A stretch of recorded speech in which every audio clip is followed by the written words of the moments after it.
Assalamualaikum warahmatullahi wabarakatuh. Bismillahirrahmanirrahim. La haula wala quwwata illa billah. Wa alihi wa ashabihi wa lakum syuhada wa salihin.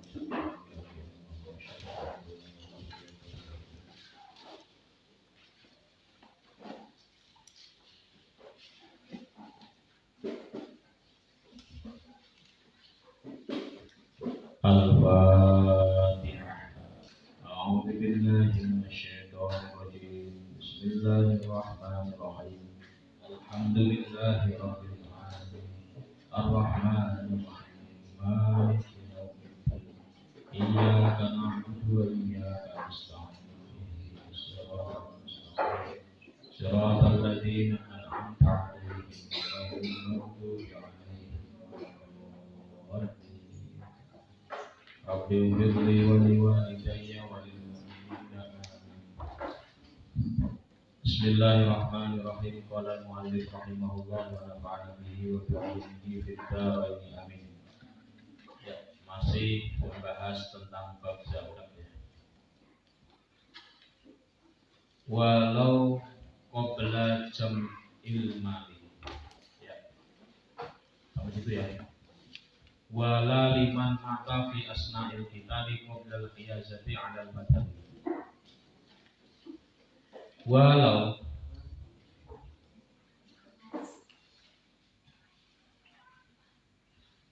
senajan ono walau senajan ono sapa wong ya wong kang ketemu perang ya tapi setelah selesai.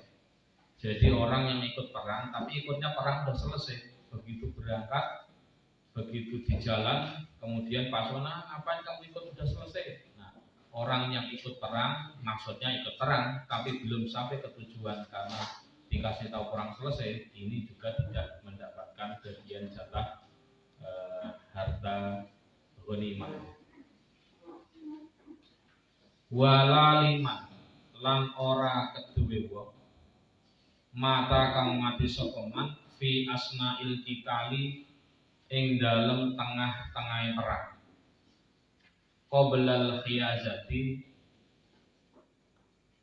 ing dalem sadurunge ngumpulake malul ghanimah sebelum mengumpulkan harta ghanimah rampasan perang alal madhabi ing atase pendapate madhab alal madhabi ing atase pendapate madhab.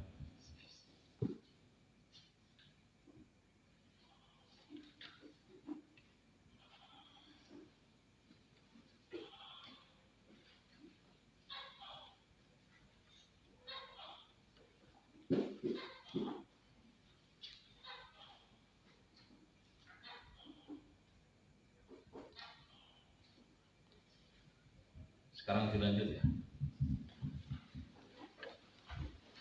Ini lanjutannya kemarin, jangan dibuat ya, jangan diganti alasnya. Lanjutnya kemarin. Sekalipun orang tersebut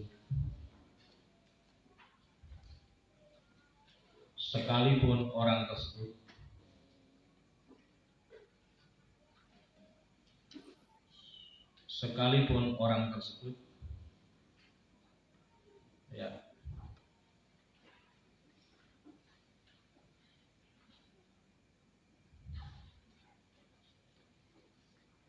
bertemu dengan pasukan perang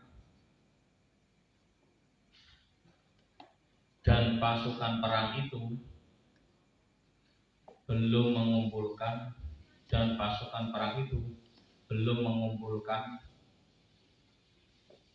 harta rampasan.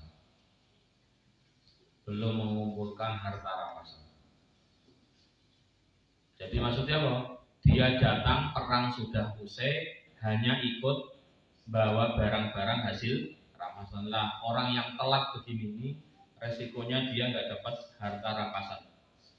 Jadi ada kriteria ya untuk pasukan perang. Jadi kalau dia datangnya perang sudah usai, sudah selesai, kemudian dia datang hanya ikut ngumpulin ghanimah, maka otomatis dia juga tidak dapat bagian dari ghanimah. Itu maksudnya walau qabla jam'il mal. Gitu. Gandelin ya. Termasuk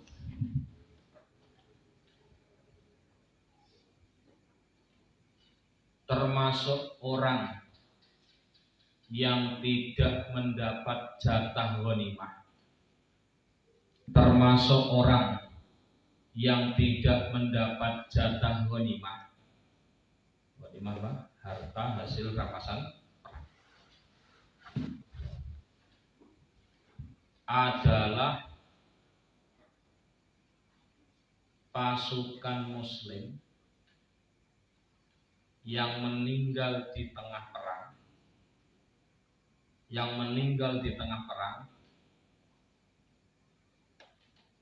sebelum terjadinya proses pengumpulan harta ghanimah. Sebelum terjadinya proses pengumpulan harta ghanimah.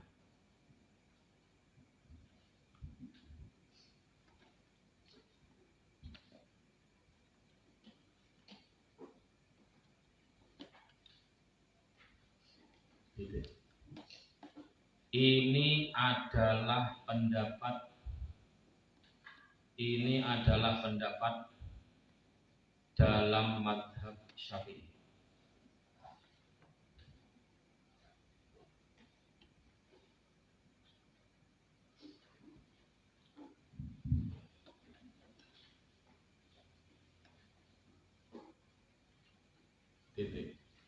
Namun menurut ulama yang lain dalam khasiyahnya, dalam wilayahnya, namun pendapat ulama lain, orang yang seperti ini meninggal di tengah perang sebelum pengumpulan harta ghanimah, ya.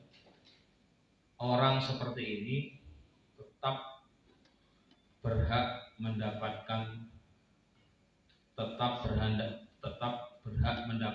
harta ghanimah. Itu.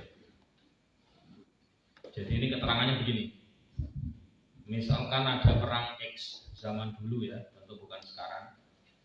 Ya, semoga tidak ada lagi. Ya, ini artinya materi ini adalah materi yang cukup untuk diketahui secara kognisi dulu, secara pengetahuan. Jadi misalkan dulu atau dahulu pernah ada perang X. Jelas ya, perang orang muslim sama orang kafir urusannya adalah ya, perang sesuai aturan. Ya. Apa yang terjadi? Ya, kalau seandainya pasukan muslim ini meninggal di tengah perang melawan orang kafir dan kemudian perang belum usai, ya, apa yang terjadi? Orang yang meninggal ini ya tentu dirawat sebagaimana syuhada, namun dia nggak dapat jatah ya bagian harta dari kemenangan perang, dari merampas musuh itu, sehingga Pak tidak diberikan kepada ahli waris. Tentu orang mati kan nggak dapat apa-apa, nggak bisa menerima apa-apa kan. Ini maksudnya adalah tidak pula dialihkan kepada ahli waris. Kenapa? Iya, karena dia meninggal proses belum selesai, belum tentu menang, bisa jadi kan kalah. Ingat ya, Rasulullah juga pernah kalah perang Uhud tepatnya. Nabi itu pernah kalah. Nah kalau kalah apa yang mau dibagi? Itu ya contoh ya. Karena apa? Belum selesai ya jangan. Ya tentu mana kontekstualnya adalah untuk relevansinya adalah ya tolong kalau kerja belum selesai jangan nikmati dulu. Jangan mencoba untuk mohon maaf ya menarik di atas derita orang lain. Karena apa? Semuanya itu kalau senang ya senang semua, susah ya susah semua. Itu betul itu semangatnya. Jadi spiritnya begitu. Ya kalau kita sedih ya sedih bareng, susah bareng, bahagia juga bahagia. Itu teori kepemimpinan leadership yang bagus itu. Dalam perang tentu maknanya adalah Ya tadi, kalau belum selesai ya dianggap belum selesai, belum ada bagian apapun.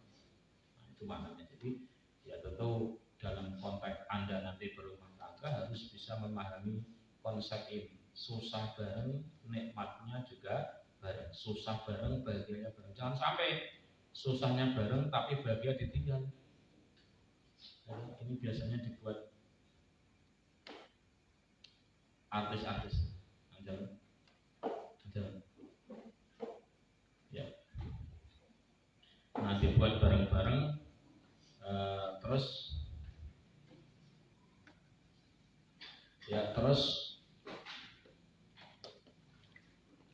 kebersamaan itu menjadi penting. Jadi ini kan kuncinya adalah kunci kebersamaan.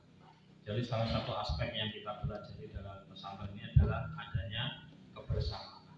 Ya, cah pondok, ya, nggak ada yang diperlakukan secara khusus. Walaupun mungkin strata ekonomi ada yang di atas, mungkin ada yang strata sosial di atas orang anaknya pejabat atau tokoh, tetap aja dilakukan sama. Ngajinya yang sama, mejanya ya sama, atau gradetnya ya sama, kamarnya sama. Itu adanya kebersamaan. Nah, spirit ini juga dipahami dalam konsep pembagian harta ghanimah dalam perang. Ya, tentu yang kita lihat adalah makna kontekstualnya atau relevansinya teori ini dengan kehidupan sekarang. Ya, itu ya.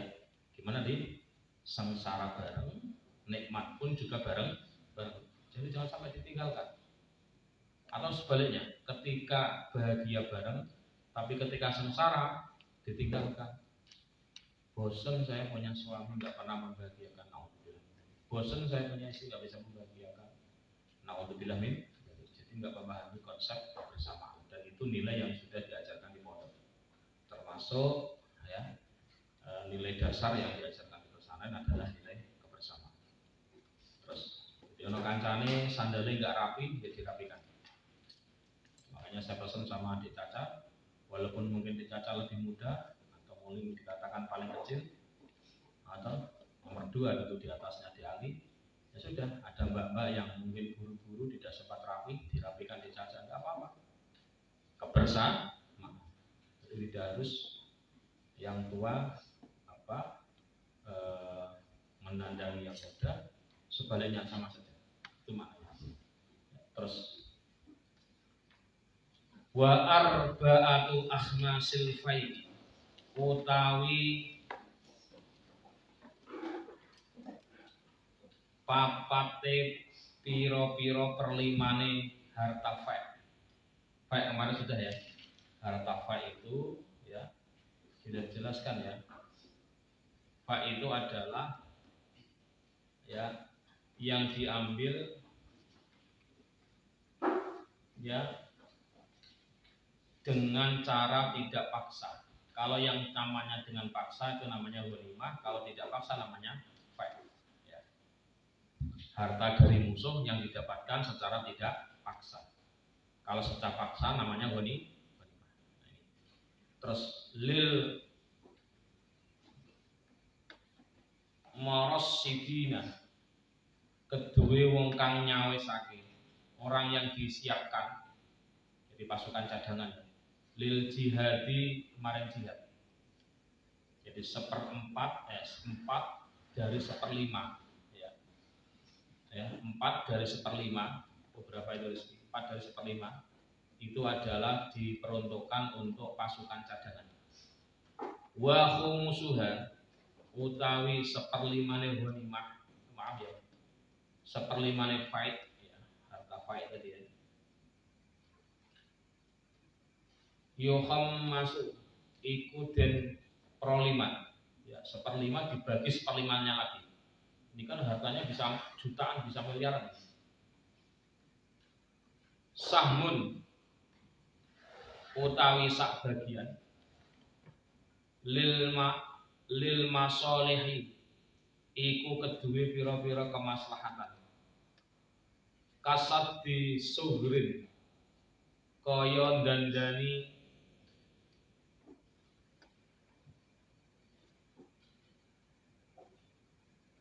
kaya benteng nutupi benteng. Kasat di suhrin kaya nutupi benteng. bentengnya mungkin kurang kuat, dikuatkan lagi, gitu ya. Jadi gambarannya kayak film-film kolosal itu. Jadi wilayahnya itu ada dikelilingi oleh tembok benteng. Jadi tembok benteng ini kan perlu servis ya, perlu renov mungkin, atau perlu servis. Kalau yang rusak ya ditambal, kalau yang hancur ya dibangun lagi. Nah itu ada dana yang berasal dari PEK untuk keperluan tersebut. Ya memperbaiki atau merenovasi atau untuk menservis benteng-benteng yang rusak atau benteng-benteng yang berlubang. Wa imarati hisnin, lan dandani ya, wa imarati hisnin, lan dandani penjagaan. Ya, mungkin kurang pintu regol atau itu gerbangnya kurang kuat, tambahin. Wa masjidin, lan bangun masjid. Wa arzaqil qada'i, lan piro-piro bayarane piro-piro qadhi. Wa arzaqil qada'i,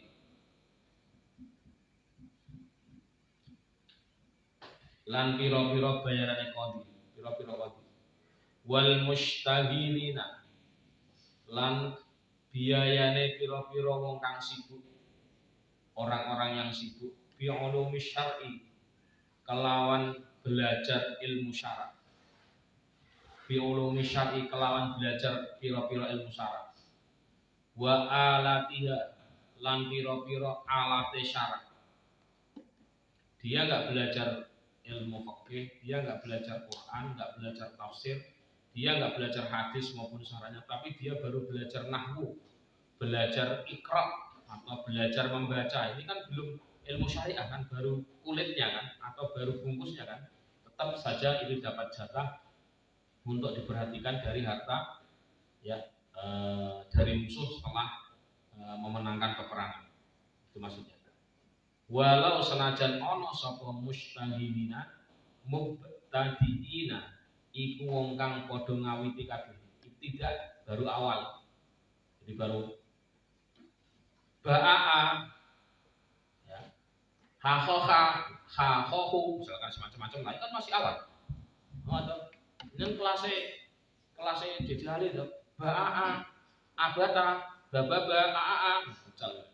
Kelasnya ucal maknanya. Walaupun pernah seperti itu, kalau itu adalah bagian dari rencana panjang orang tuanya, rencana panjang dari walinya untuk mendidik anak tersebut agar mempelajari ulum syar'i, itu dapat perhatian dari aspek agama, konteks dulu berhak mendapatkan harta dari kemenangan ya, menguasai musuh yang itu membawa materi. Ini yang dilihat adalah betapa orang yang mencari ilmu syara atau perangkat-perangkat ilmu syara itu di duniawi atau di dunia ini sudah mendapatkan penghormatan, sudah mendapatkan penghargaan. Maka saya katakan, kalau nanti Anda sukses, amin ya rabbal alamin, ya sukses secara lahiriah, sukses secara batinnya, duwe rezeki wis lebono wae nek pondok ra apa-apa. Kanggo sapa? Santri-santri. Karena orang yang sibuk mempelajari ilmu syara seperti kita ini, itu berhak mendapatkan apresiasi penghargaan. Podo-podo loh, maaf saja ya. Di luar sana, ya sebenarnya boleh ya kita sedekah kepada siapa saja orang di jalan, ngasih bungkus kepada siapa saja yang mau, itu boleh. Tapi kan potensi untuk diselewengkan atau potensi untuk tidak sampai susuran, tidak sampai sesuai sasaran, itu kan potensinya besar. Ada orang yang tidak sholat, tidak apa, melu makan. Tapi nek santri kan jelas, tiap hari insya Allah jamaah, minimal sholat, tiap hari minimal mendengarkan ngaji, maksimal menghafalkan, maksimal mempelajari tafsir. Itu kan cara standar kan sudah standar menengah ke atas. Ya kan? Nah, ini dalam perspektif agama, tepatnya dalam fikih, itu mendapatkan penghargaan secara duniawi. Kalau zaman dulu sumbernya dari fikih, ya sekarang kalaupun Anda punya kelebihan ya silakan saja. Ya, dan ini sering ya Mbak Kangkang dapat penghargaan ya. Kadang saya ikut berkahnya Pak Ustadz, ini untuk Pak Ustadz dan santri-santrinya, karena banyak bawahnya banyak, sering berkatnya berebut double gitu. Sehingga ya pada ngajar kalis siapa saja, Kang Jajang, Kang Mukmin, siapa wae. Ada Pak, ini apa? Karena orang itu paham bahwa santri yang belajar ulum syar'i atau ilmu yang berkaitan dengan syarat itu mendapatkan apresiasi atau penghargaan dari aspek duniawi. Karena jelas urusannya yang dimakan otomatis sebagai sarana untuk membantu dakwah, ya kan? Otomatis tempat ini menjadi sarana untuk menopang dakwah Islam ke depan. Bagaimana Islam ke depan? Ya kita ini. Nah, sejauh mana pengetahuan kita, knowledge kita isi, ya tentu kan gak hanya sekedar ngaji toh. Ngaji itu ya kemeng, ya pegel toh. Ya ada minum-minumnya, ya ada makan-makannya. Dan makanya kadang-kadang yang gurih-gurih, yang asin-asin, jangan yang anyep aja, tempe dibacem, subhanallah. Ya enggak toh, ya ada gisi-gisinya, kadang ya ayam, kadang ya daging, ada kadang tapi ya tiap hari ya jebol toh. Untung ya, kadang-kadang ya kangkung, kadang-kadang ya karo tempe, kadang-kadang ya maaf ya penampakan ikan kepala dua gesek maksudnya ya. Tapi orang Cirebon kan konon ceritanya semuanya kan gesek. Kalaupun di Pati itu orang makan gesek itu ya kelihatannya gimana? Punten ya. Jadi fenomena tanggal tua, penampakan ikan berkepala gesek maksudnya. Nah itu santri kudu dikasih apresiasi, jangan dikasih gesek ya sekali-kali. Wae sing rada kena yo bandeng ta. Tapi nek ikan salmon ya jangan mahal, saya aja nggak pernah makan cek. Mahal sekali kalau ikan salmon. Ya saya kira ya dalam kondisi wajar lah gitu. Dan ini kita pahami betul. Kadang kalau mbak-mbak atau siapa saja di kampus ketemu kami, Pak, ini ada titipan untuk bapak dan santri. Teman-teman hanya dapat 1 bungkus, saya bisa jadi 4 bungkus, 5 bungkus itu. Pak Rektor kalau ngasih saya tuh bekal tuh biasanya minimal 5, kadang 6. Setibanya sampai sungainya apa-apaan Pak. Ya, ini tentu maknanya adalah apa ya? Apresiasi kepada orang yang belajar ilmu syar'i dan penghargaan secara dunia. Tentu kita tidak mengharapkan dan tentu kita punya pilihan atau punya pandangan balasan di akhirat tentu khairum wa abqa, lebih bagus dan lebih langgeng. Itu efek lah, ya kira-kira efek, nggak perlu dipikir nanti soal datang sendiri. Amin ya rabbal alamin. Bayangin coba wayah pandemi PPKM, ternyata ada tetangga meninggal, atau nggak bisa ditahlil di rumah, akhirnya ditahlil di pondok. Yang pondok biasanya nggak ada makan, seminggu jajanan terus. Alhamdulillah. Contoh loh itu, ada sadri loh, itu berkah wiridan sholawat, itu kan mungkin berkali maca Quran, rasa khawatir, insya Allah mangan. Ya, baik ya. Jadi itu ya. Lanjut sekarang. Wa khuffadil Quran, lan pira-pira wong kang apal Quran. Wa khuffadil Quran, lan pira-pira wong kang apal Quran. Jadi para penghafal Quran itu kalau pemerintah misalkan melalui program Sadisa ya, Sadisa satu desa apal Quran 1 ya, itu sudah betul itu diperhatikan. Wa khuffadil Qur'ani, lan pira-pira wong apal Quran. Ini juga sama. Ada nanti kalau jadi orang kaya, jadi orang sukses di rumah, maaf saja pun ada Pak itu tetangga apal Quran tapi kehidupannya masih memprihatinkan, masih berjuang. Itu kelihatannya diem, tapi kalau dikasih itu mau. Karena memang dalam agama itu meminta-minta enggak boleh. Minimal enggak baik. Minimal enggak baik, maksimal enggak boleh. Maka kita kenal dalam Al-Quran ini namanya wasailina wal mahrumina. Wasailina itu orang yang terang-terangan minta, biasanya hari Jumat kalau di daerah kita. Ada orang yang minta butuh tapi nggak mau minta, itu namanya wasail al mahrumin ya. Orang yang butuh tapi malu atau tidak mau meminta. Anda sih butuh paham. Apalagi mereka yang butuh tapi malu untuk meminta Al-Quran, Anda harus tanggap. Ini ilmu cah-cah kandang santri yang Indramayu atau pulang jadi bos beras, selepanet itu, tahu selepan kan? Indramayu, Majalengka, di pabrik, sing Kuningan, di pabrik di Cirebon, duwe PT atau apa, pokoknya duanya bagus-bagus saja. Ingat ya, para penghafal Quran di daerah Anda kelihatannya maaf ekonominya masih berjuang atau bahasa lainnya masih memprihatinkan, tolong diperhatikan. Paham ya? Karena secara fikih beliau itu mendapatkan penghargaan secara duniawi atau secara material. Ya, terus wal a'immati lan pira-pira wong kang dadi imam.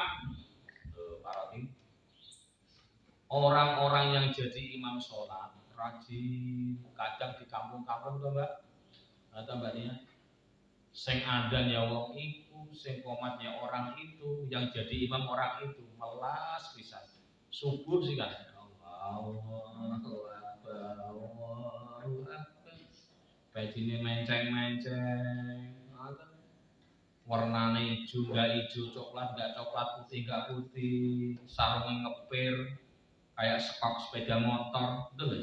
Sering kan kita itu, kemarin saya dapat kiriman video, ngena sekali. Sing adzan yo bapak itu, yang ikomat Anda, yang sholawatannya itu, ya Allah, sampai ke subhanallah. Ikut Anda sudah ngaji mu'in, perhatikan itu. Paham ya? Berikan apresiasi. Biasanya orang seperti itu nggak mau minta, karena termasuk al-mahrumin. Bagus itu. Beliau kurang tapi nggak mau minta, itu bagus, itu agama itu betul-betul diamalkan itu. Maka kita yang ngaji, yang paham harus tanggap. Kadang itu dipaksa-paksa sithik-sithik mboten Mbak. Kula nek mboten diterima sedekahe, kula nek mboten terima mungkin kula anu lho Mbak, kula sakit hati lho Mbak. Gini loh, Mbak, tolong diterima. Kalau nggak diterima, saya sakit Mbak. Nggak kasihan sama saya tambah. Ini kan untuk bekal saya. Non caranya. Kalau dipaksa-paksa, jangan wah kelihatannya imamnya tua ya, kasihan ya, sudah tua, ngepel, mau mati, nggak punya uang. Sini tak kasih uang. Ya orang bakal gelem. Paham ya? Dan sering saya sampaikan, kalau mbak-mbak di pondok itu, dulu kami kalau di pondok itu ada tipe ya santri. Ini teman saya Gus juga, putunya Mbak Dola salam. Ya ini kalau ketemu saya ini ya Allah. Ya betul sekali. Ya lucunya tapi ilmunya nganggo ilmu. Jadi itu kan kaidahnya begini. Dia kan posisinya maaf lagi nggak punya uang. Kemudian pengen makan. Dia diem aja. Subhanallah. Alhamdulillah. Gus, makan yuk. No. Kenapa nggak mau? Ngomongnya nggak tenanan, nggak serius. Coba ngomong sambil maksa-maksa dulu biar saya tuh agak sedikit mau gitu. Caranya paham nggak? Maka mbak kan itu caranya aja ngono. Mbak, nggak punya uang ya, tanggal tua di pojok ya, ayo ikut saya ke Pak Joni atau apa bahasa Pak Joni. Ngono lho. Ya ngono ku ya mau ya isin lah ya. Caranya gini, Mbak. Kemana sih Mbak? Saya tuh sendirian. Kalau makan itu sendirian tuh nggak enak. Minta temenin dong. Kemana? Sana jalan-jalan lah. Padahal itu cara membujuk agar kita bisa bersedekah. Ono carane. Jadi ilmu santri ono kuwi Kang Jan. Sing ketok yang duwe kanca meneng nek pojo itu aslinya kok tanggal tuh semende ning ngene apa sih ini sokon karo ngaji ya Allah. Salat duha 8 rakaat biasanya 4 jadinya 8. Itu dipahami. Itu sedang mengajukan proposal kepada Allah Subhanahu. Kita sing ngaji itu tanggap. Ngomong aja ya, tanggal tua ya, lapar ya, ayo ke saya kasihan deh. Orang gelem mangan betul itu. Apalagi mbak-mbak jaim itu, mending lapar daripada harga diri diinjek-injek kan. Makanya caranya mbak, coba saya tuh pengen beli bakso sana loh. Tapi saya tuh males, perlu temen. Tolong sih mbak, bantu saya temenin. Padahal mau bantu kan, tapi ngomongnya dibantu, minta bantu, padahal mau membantu. Itu politiknya santri ngono kuwi. Diplomasinya santri gitu. Saya tidak mengatakan politik, maaf ya, diplomasi. Kata Pak Gus Makto, santri itu harus punya diplomasi tajwid. Kapan izhar? Itu dijelaskan kudu ono. Saya punya uang. Saya sedekah itu izhar. Tapi kalau Anda tidak punya uang, pengen makan diikhwakan meneng wae. Diikhwakan apa? Ikhwakan samar to. Ngono kuwi. Tok ae khusyuk subhanallah. Bukane biasane ping 8 malah ping 24 subhanallah. Mbak lapar Mbak ya enggak. Saya sedang minta sama Allah. Paham ya? Diplomasi santri adalah diplomasi kadang diganti tadi. Ikhlas kan ganti toh. Ikhlas itu mengganti nun jadi mim. Ya kan? Mim ba'di itu diplomasi loh. Ya tadi kita itu pengen bantu tapi pura-pura minta bantuan, kita mau bantu teman kita yang sedang mohon maaf tanggal tua nggak punya uang lapar tapi pengen dikasih malu ya kita pura-pura minta bantuan untuk minta padahal kita yang mau membantu tapi kita pura-pura minta bantuan itu namanya diplomasi ikhlas penting itu Mbak. Apalagi nanti kalau sudah menjadi suami istri loh. Subhanallah. Apa mama itu kalau seperti ini ya nggak bisa tenang hidupnya terus banyak gimana ya A-nya harus di sini dulu padahal itu apa dia tidak mau suaminya ikut pergi ke acara tertentu dan itu acara yang resiko kita yang tahu suami nggak tahu caranya gimana ya disamar ke pura-pura kita yang butuh padahal suami itu butuh diselamatkan dengan cara kita pura-pura yang butuh ngono caranya itu namanya diplomasi ikhlas idhar ikhlas itu jangan dihabiskan untuk materi berikutnya ini diplomasi Pak Dubes Arab Saudi itu caranya ya lanjut terus wal muadzzinina lan piro-piro wong adzan jadi orang yang adzan itu juga dapat penghargaan saya punya kesimpulan ya tentu kesimpulan saya boleh salah karena ini bukan Al-Quran bukan hadis tidak masalah saya punya kesimpulan riset yang saya lakukan berkali-kali di pondok-pondok yang pernah saya pelajari rata-rata kang sing tukang adzan suarane api itu tidak mendapatkan penghargaan di dunia berupa apa? Diidolakan oleh santri-santri putih. Itu pengalaman saya. Makanya kang yang suaranya api itu cepat laku. Minimal penggemarnya banyak. Subhanallah. Mbak nggak usah jawab ya. Menang ya Mbak. Tidak saya bertanya. Saya tidak bertanya dengan Mbak. Punten. Wono karena suara enak, itu enak ngomongnya enak. Ces. Walaupun tanggal tua nek suaranya enak jadi enak. Walaupun tanggal muda suaranya enak, jadi enak kabeh. Itu biasanya perempuan itu saya menyimpulkan dan boleh salah dan boleh tidak setuju, tapi kalau setuju kayaknya bagus. Apa itu? Perempuan itu suka sama laki-laki atau santri yang mampu memberi kepastian dan mampu memberikan kenyamanan. Yang catat itu berarti sudah butuh. Kalau yang nggak catat berarti nggak butuh. Mbak, gimana Mbak? Kang, nggak usah dicatat, langsung praktek nih Kang. Sing Bapak catat. Laki-laki yang dipilih oleh perempuan itu adalah dua, yang mampu memberikan kepastian dan mampu memberikan kenyamanan. Deal ya? Oke.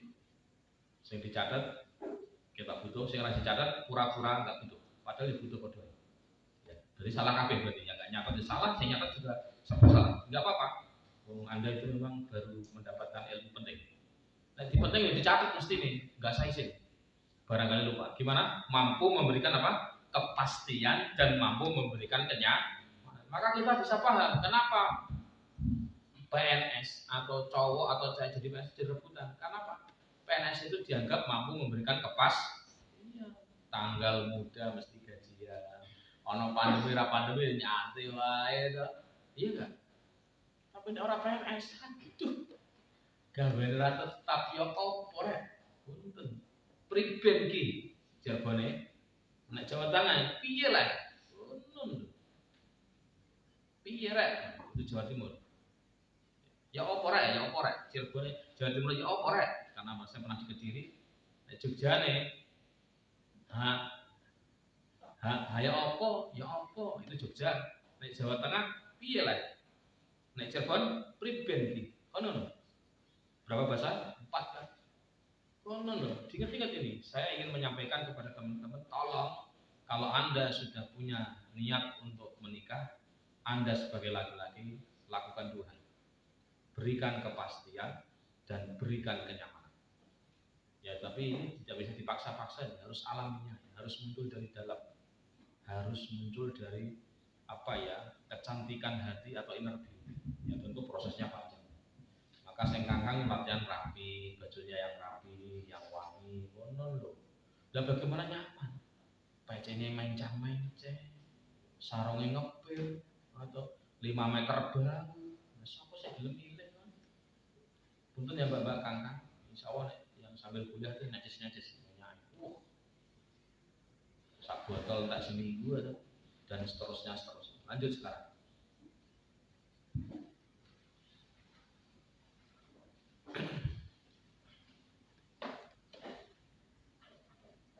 4/1/5 harta fek. 4/1/5 harta fek diberikan kepada pasukan cadangan perang. Diberikan kepada pasukan cadangan perang. Titik.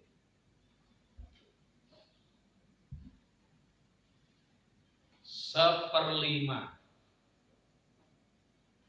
dari ghanimah maupun fek. 1/5 dari ghanimah maupun fek dibagi menjadi 5 lagi. Dibagi menjadi 5 lagi. Ya. Yaitu sebagian untuk kemaslahatan, sebagian untuk kemaslahatan. Ya, semisal untuk menutup benteng yang lubang,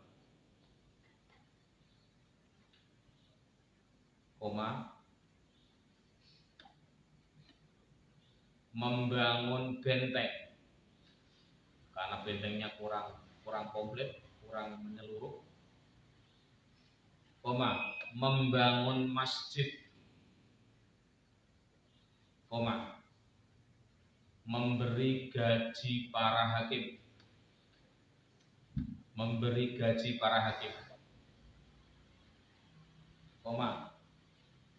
membiayai orang-orang yang sibuk mencari ilmu-ilmu syarat, membiayai orang-orang yang sibuk mempelajari ilmu-ilmu syarat dan perangkat ilmu syarat. Jadi perangkatnya itu apa? Ilmu tajwid, ilmu nahwu, shorab, ada dan seterusnya. Sekalipun orang-orang yang belajar ini masih pemula.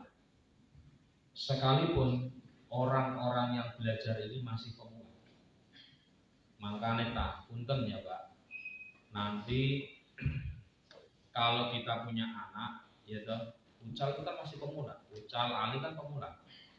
Ada sholat cuma takbir Allahu Akbar. Nah, itu kan Allah kampanye toh.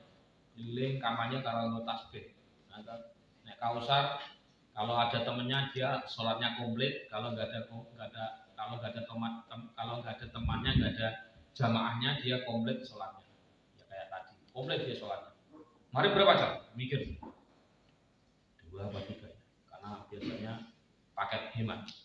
Yang 4 jadi 2, yang 3 jadi 1. 2 atau 3? 3, benar. Nggak tahu itu, semoga nggak kira-kira. Oke ya, itu sudah dilatih untuk ilmu syarat, sholat sih. Maka ana dunduman makanan, ya saya ngasih sak kausar enggak dosa.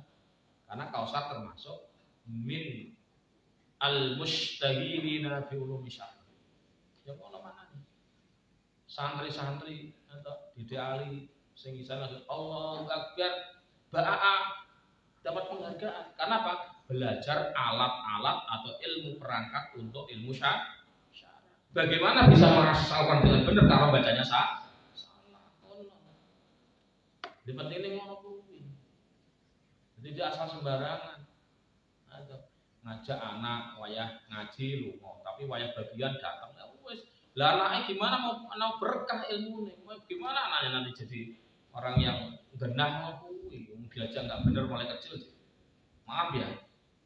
Wayah ngaji dijak dolan, wayah sholat enggak diajak ke masjid, tapi wayah dunduman bagian ikut-ikut lah ya wis. Jadi enggak punya hak tau. Konon maksudnya. Jadi berkah ngaji ya seperti itu. Berkah kita mengaji ilmu syara, mendapatkan penghargaan. Bukan diharapkan oleh kita, tapi agama melalui fikih menyatakan seperti itu. Para penghafal Al-Quran. Para penghafal Al-Quran. Jadi mbak-mbak itu nih, pas nanti guru-guru TK Bukhari sapa meneh iku. Laras mau nang sing ngajar ku. Buat tiyah kuwi. Duwe rezeki kayak permen cah cilik-cilik. Doain teteh ya doain ibu ya semoga dapat jodoh. Ngono wah kare-kare. Gurine Pak Guru ya ketok asli ini nyogok Gusti Allah. Terserah. Apa maksud saya? Ya ora apa-apa nyogok tapi profesional. Ingat ya, jadi kesimpulannya Pak, anak-anak kecil atau orang-orang yang hafal Quran itu dapat apresiasi. Para imam sholat, makanya kalau Anda nanti sukses, pikirkan para orang-orang yang jadi tukang imam. Jadi jangan sampai nanti di daerah Anda jadi orang kaya, apalagi tukang jualan konveksi. Betul peci tapi imam musola di daerah Anda, masuk Anda, pecinya masih buluk, Anda malah dosa. Kenapa? Tidak ikut memperhatikan, tidak memberikan apresiasi, tidak ikut memberikan penghargaan. Fikih aja seperti ini sih. Ya tentu kita ya harus punya dalil untuk memberi. Nek memberi ya cara dengan bapak, untuk Pak, ini ada songkok dari mana? Gak tahu kemana ada orang nitip untuk imam sholat katanya, padahal dari Anda. Cara diikhwakkan. Orang kan ini dari saya, kasihan bapak itu. Kalau nggak saya kasih pastinya bajunya kayak begitu. Ganti kulit, subhanallah. Ini penting loh ya. Jadi bagaimana kepedulian kita kepada orang-orang seperti ini. Terus, tadi apa? Para imam dan para orang-orang yang azan. Dan para orang-orang yang azan. Ini sudah sering saya sampaikan kalau kita ngaji Ibadatul Ahkam kemarin, yang jadi muadzin itu otomatis yang melafalkan iqamah satu paket. Jadi sing azan ya yang iqamah. Cuma ini kadang disalahpahami. Atau yang tua-tua datangnya duluan, yang muda-muda datangnya belakang. Karena yang azan yang tua, yang iqamah juga tua. Sehingga wajib ngomong melas pisah, yang azan yang iqamah satu orang. Padahal itu konsepnya benar. Cuma karena kejadiannya nggak beres, jadinya nilainya jadi negatif. Atau mohon maaf, orang menjadi salah paham. Konsep agama, fikih, hadis Nabi termasuk yang kita pelajari dalam kitab Ibadatul Ahkam kemarin, siapa yang adzan itulah yang melakukan iqamah. Pakai. Terus wa yu'ta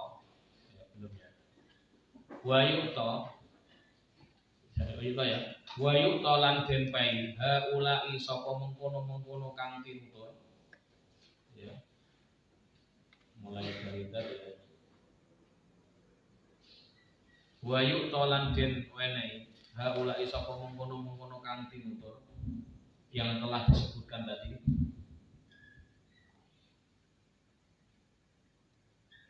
ya mulai dari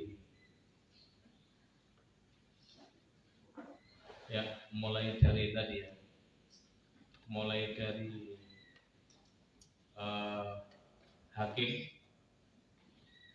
hakim pencari ilmu, menghafal Quran, para imam, para muadzin ya mereka itu tadi ya hakim dan seterusnya diberi jatah dari harta ghanimah dan fai,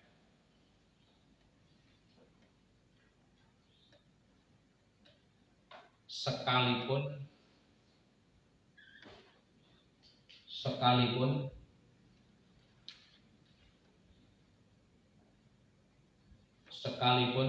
mereka berkecukupan, ma'al ghina. Dan pemberian ini ya minimal punten ya, orang itu nek masalah dunia tetap kurang lah, Pak. Walaupun dia sudah punya peci, kasih peci lagi mau enggak? Ya mau, seneng. Aslinya orang itu kalau dikasih mau, seneng. Maaf ya, orang itu aslinya kalau dikasih itu aslinya seneng. Aslinya itu mau, meskipun mohon maaf sudah punya. Misalkan punya baju, dikasih baju lagi mau enggak? Ya mau tetap. Cuma kalau kita yang termasuk bagian orang yang seneng dikasih padahal kita sudah punya, maka yang dikasih itu dikasihkan lagi kepada orang lain. Tapi biasanya itu yang baru untuk kita, yang lama untuk orang. Problemnya di situ.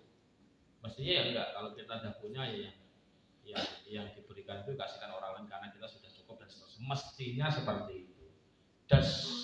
Soalnya itu seperti itu.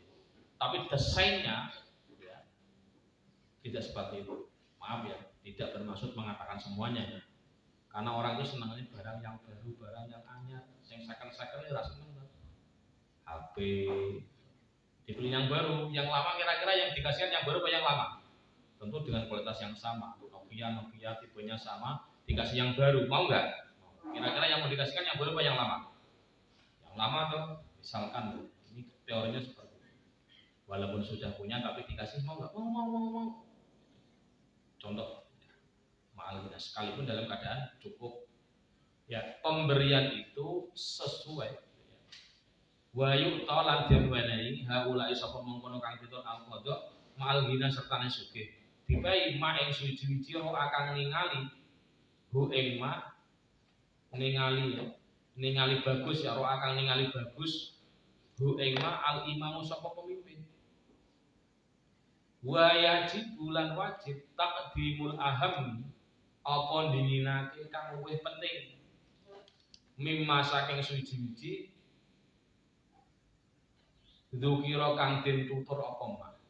Wa ahammuha utawi luwih pentingi masolih kemaslahatan al awal kang awal ya tadi kemaslahatan yang paling pokok itu adalah kemaslahatan ya untuk tadi ya penjagaan keamanan baik menutup benteng atau membangun benteng. Berarti apa?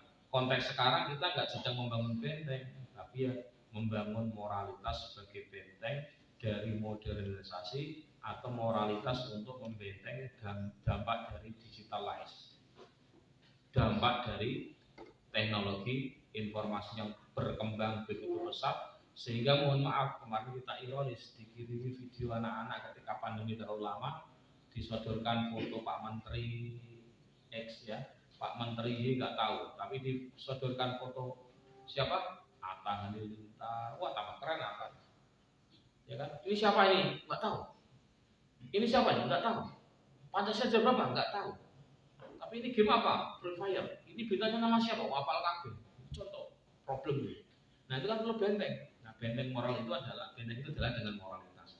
Moralitas itu tentu dengan agama. Berarti apa? Perhatikan benteng kita untuk saat ini. Benteng itu namanya adalah agama. Benteng itu adalah moralitas yang bersumber dari agama itu sendiri. Agama mengatakan bahwa ketika kita mencintai ilmu harus cinta kepada orang yang ahli ilmu.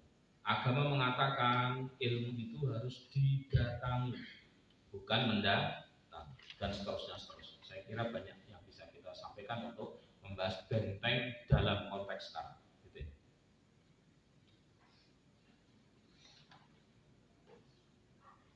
Sekarang dilanjut ya. Ganti adanya.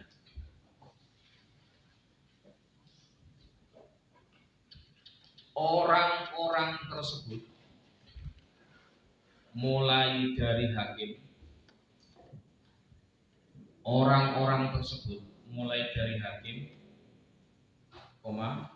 orang-orang yang sibuk mencari ilmu syara dan seterusnya akan diberi jatah sekalipun dirinya mampu sekalipun dirinya mampu sesuai dengan pandangan yang dianggap bagus oleh sang imam atau pemimpin. Yo pantasnya kalau yang seperti itu ya jangan dikasih 100%, ya cukup 50 atau mungkin 10. Tapi yang kelihatannya maaf tukang azan, hafal Quran, itu yang ngajar ilmu syara tapi nggak punya apa-apa, ya double, jangan 1, mungkin dikasih 2, double. Kenapa? Dia anaknya banyak, dia tidak hanya ngurusi dirinya, tapi ngurusi majelisnya, ngurusi jamaahnya. Ya kemarin kan saya dapat riset penelitian yang nggak enak, bahasanya nggak enak banget. Paham ya? Ada fenomena, saya tidak menyebut orang, tidak menyebut daerahnya dari mana. Ada fenomena kan, orang-orang kaya di kota-kota tertentu itu ketika di hari tuanya sadar itu kepingin bangun pesantren karena terobsesi bagaimana dia kalau meninggal pahalanya terus mengalir, sehingga dia bangun pesantren cuma bersin aja, saking gampangnya itu sudah berdiri bangunan megah. Punten.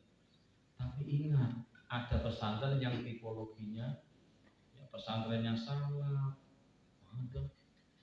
ngajinya ya Pak Kiainya sendiri, nggak punya badan, bangunannya juga ala kadarnya, yang ngaji juga ekonominya di bawah menengah. Subhanallah, nggak enak banget omongan ini. Jadi seolah-olah maaf ya, bagus dan tidaknya pesantren itu dilihat dari fisiknya, dilihat dari penampilannya. Nek mahal itu identik dengan mahal, bagus, berkualitas. Padahal menurut saya, karena kemarin saya sudah sampaikan ya, basic kami di Jawa Tengah, Jawa Timur, termasuk Jogja, kami ini dididik untuk bagaimana roh pesantren itu adalah bagaimana di dalam pesantren itu pastikan harus ada jamaah, pastikan harus ada ngaji yang istiqomah, pastikan ada figur yang ditempatkan. Itu harga mati. Soal bangunan, soal fasilitas itu menjadi tidak urgen, menjadi pelengkap, bukan penentu. Ingat ya, filosofinya gitu ya, mau saya sampaikan. Jadi sehingga kami ini memahami betapa kami ini sangat menghargai kiai-kiai kami, guru-guru kami ya, yang jarang keluar meninggalkan pondok karena memang orientasinya kepada santri ya. Punten ya, itu betul-betul filosofinya kayak maaf, ayam yang sedang mengengkrami telurnya. Nek telurnya kepengen dadi, yo jangan sering ditinggal. Yang diangkrami saja belum tentu jadi, apalagi ditinggal. Maka dalam benak kami enak banget ya, hanya modal uang, kemudian bangun pesantren, terus dia punya pengertian bahwa kalau dia meninggal akan terus mendapatkan pahala. Karena selagi tempat itu digunakan ngaji, maka dia akan terus mendapatkan pahala mengalir. Kalau ini yang disampaikan, saya setuju dengan pendapat guru besar saya di Jogja, kalau itu adalah agama menjadi candu, agama menjadi opium. Punten, sama persis kemarin yang kita sampaikan, saya dikritik waktu kuliah S3, saya kuliah nggak pernah dapat pensi. Punten, saya dikritik, Muhammadun, kamu pensimu opium. Enggak, Prof. Malah kamu pakai pensi di sini, berarti katakan kamu orang santri, kamu orang baik. Atau jangan-jangan itu kayak orang di pesakitan, ketika di luar penjara atau di luar persidangan nggak pernah pakai peci, begitu terdakwa jadi pakai peci, itu pasti ecium peci kopi, sama persis. Hati-hati mbak, artis-artis ketika Ramadan pakai marak, pakai jilbab, ketika luar Ramadan pakai jilbab nggak? Itu opium, itu peci apa? Jilbab opium. Sama ketika menjadi tersangka di pengadilan tiba-tiba pakai jilbab, pakai cadar, itu saya pastikan cadar, jilbab, opium, ganja dalam tanda kutip. Enggak enak banget ini. Ketika sesuatu yang tidak muncul dari dalam hati itu opium, kamuflase dalam bahasa kita. Maka hati-hati ya, Mbak. Yang Anda lakukan itu harus benar-benar dari dalam. Gitu ya. Maka saya tuh nggak habis pikir. Ketika malam Jumat kayak khusuk-khusuk kok, pakai jubah atau pakai putih, saya suka kayak gitu, senang saya. Tapi ketika nggak seperti kesehariannya, saya menjadi nggak simpati. Kenapa? Kesehariannya pakai celana pendek, nggak pernah memperhatikan aurat. Tapi ketika malam Jumat kok pakai putih-putih, seolah-olah dia akan bertemu dengan Nabi, seolah-olah dia akan menjadi orang hebat. Opium itu, paham nggak? Karena apa? Tidak sesuai dengan SOP, tidak sesuai dengan standar prosedural dan standar profesional. Kalau bahasa Nabi, tidak man adda fiha wa 'alaiha. Orang yang menjalankan secara prosedural dan diniati secara profesi. Mbak. Jadi tolong Mbak nanti kalau ke rumah pulang karena saatnya menjalin kehidupan, ya udah biasanya di pondok pakai jilbab, keluar rumah keluar pondok atau ke mana gitu, ke warung atau ke rumahnya Umi dan seterusnya. Oh iya, nanti kalau di rumah ya kayak gitu, ke rumahnya uwak ke rumahnya tetangga tetap pakai jilbab. Wong dewek kok. Nah, baru ketemu gurunya, ketemu kiainya, dulu tuh mau saya coba jilbab kuat. Paham ya? Maka saya pesankan betul, Anda pakai jilbab seperti ini ya nanti sampai rumah pun tetap dijaga. Jangan sampai jadi orang kota baju. Enggak keren baju. Kalau orang kota ya sekarang seperti ini. Paham ya? Ya buka-bukaan dan itu sudah kita ajak kemarin. Kalau buka-bukaan Anda anggap modern, keren, maka kambing, sapi akan tentu lebih keren. Karena dia nggak pakai apa? Hati-hati loh Mbak. Jadi saya pesan Mbak itu ibarat mutiara yang harus dijaga, ibarat permen yang ada bungkusnya dalam tanda kutip ya, yang itu akan lebih dilihat daripada orang ada permen tapi nggak ada bungkus. Ya siapa yang mau makan nyentuh aja umum sih. Ya dong. Sekarang kan seperti itu, eranya kan seperti ini kan. Makanan dibungkus pakai plastik, yang ngambil nggak boleh kembali, sekolah turun. Ini juga sama. Ya, jadi ini pesan kontekstual dari yang kita pahami dari ayat ini. Jadi merelevansikan kajian dengan kondisi sekarang itu termasuk kajian yang tersulit ya. Karena kita pembacanya harus banyak. Jadi nggak mungkin dong membaca Fathul Mu'in kok menyinggung bukunya Karl Marx itu kan jauh. Tapi ternyata ada kesamaan bahwa orang yang pura punya khusyuk, pura-pura baik, padahal aslinya tidak seperti itu. Maka dalam perspektif ilmu sosiologi, jilbab yang dipakai di pesakitan atau di persidangan karena tersandung kasus X misalkan, maka itu bukan jilbab syar'i, itu bukan jilbab hakiki, itu opium. Lahiriahnya tadi nggak pagi-pagi, lahiriahnya baik, tapi hakikatnya bodol, naudzubillah min. Karena apa pakai ceria biar nggak kelihatan wajahnya, pribad. Naudzubillah min. Ketika Ramadan berlomba-lomba pakai jilbab, kenapa? Jobnya adalah job pakai jilbab. Di luar Ramadan buka mani. Jadi kritik loh. Ya, jujur saja ya saya sering menyampaikan kepada Mbak Kangkang, kalau saya ke Jogja itu di tas saya itu minimal ada 3 topi, ada 3 penutup kepala ya, peci hitam, peci putih, topi, kadang pakai, mohon maaf ya, topi yang naik gunung itu. Kenapa? Kalau saya tidur di kereta, kalau pas keretanya kosong kan dinginnya luar biasa, untuk penutup biar hangat telinganya dan seterusnya. Tetap saya tutup topi, peci kepala saya. Karena apa? Kalau pesannya abah saya almarhum itu mengatakan sirah. Pernah dengar ya sirah ya? Sirah itu maknanya isine berah. Karena isine berah, banyak isinya. Ya, memori ilmu, ya memori pengetahuan, kan semuanya di otak. Karena isinya berah ya ditutupi. Kalau nggak ditutupi, ditotol, diplato, menunggu. Punten-punten ya, makanya ya pakai peci bukan tren menurut saya, tapi kebutuhan. Ya, ini pendapat kami yang diajarkan, termasuk kami ketika di Mambaulung di Kiai Anik, ya ada iparnya Mbak Mun, menantunya Mbak Zubair, copot peci kena takzir. Di sana seperti itu.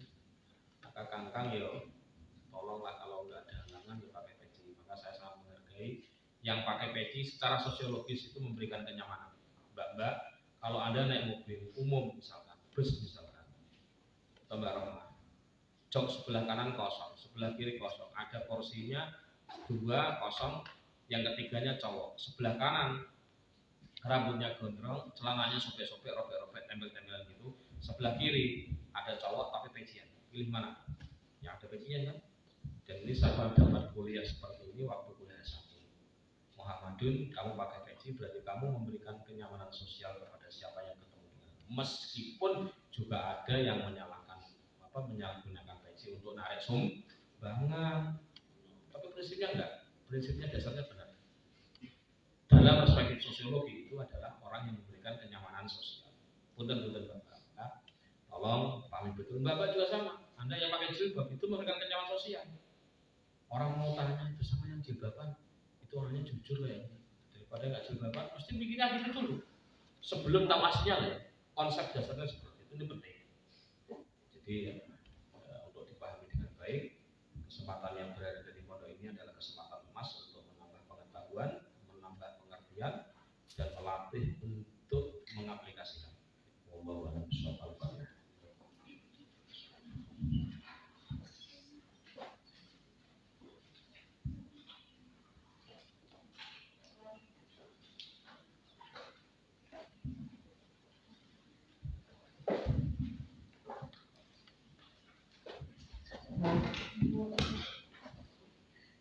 Assalamualaikum warahmatullahi wabarakatuh.